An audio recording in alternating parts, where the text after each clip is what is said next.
Thank you, Rob. President Zelensky's address this morning was powerful and it was compelling. The world is inspired by his leadership and inspired by the incredible courage of the Ukrainian people defending their homeland. As we have seen these horrific images of the carnage, of the human life, of the murders Vladimir Putin is carrying out in Ukraine, what is so frustrating is that this was entirely preventable.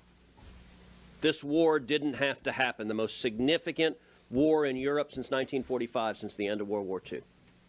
There were two specific mistakes made by the White House that caused this war. Number one, the disastrous retreat and surrender in Afghanistan that emboldened America's enemies.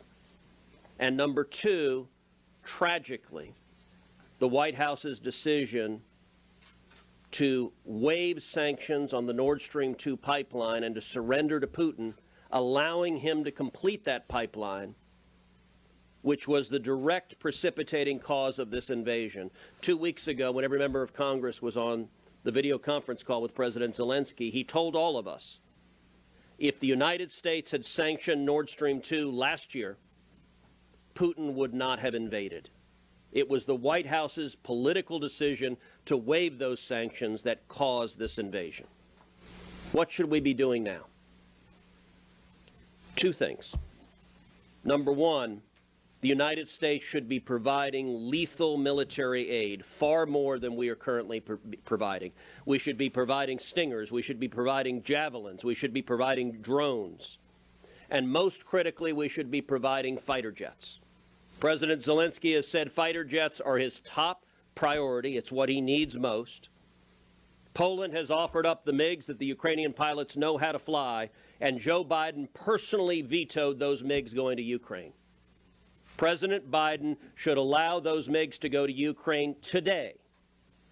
Not flown by American pilots. We should not put American servicemen and women in harm's way, but flown by Ukrainian pilots so that the Ukrainian people can defend their homeland from Putin's aggression. And secondly, we need to take away Putin's revenue from oil and gas. Vladimir Putin is a petro-tyrant. This war is being funded by his sales of oil and gas. Putin believes Europe is addicted to Russian oil and gas.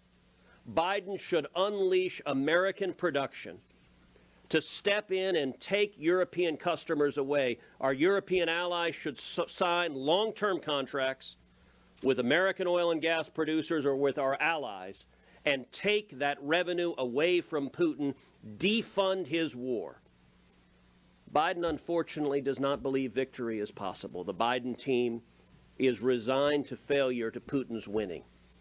Putin can be defeated, but only if we stand with our Ukrainian allies, we provide them with the weapons they need to defend themselves, and we take away Putin's revenue from oil and gas. That is the path to victory.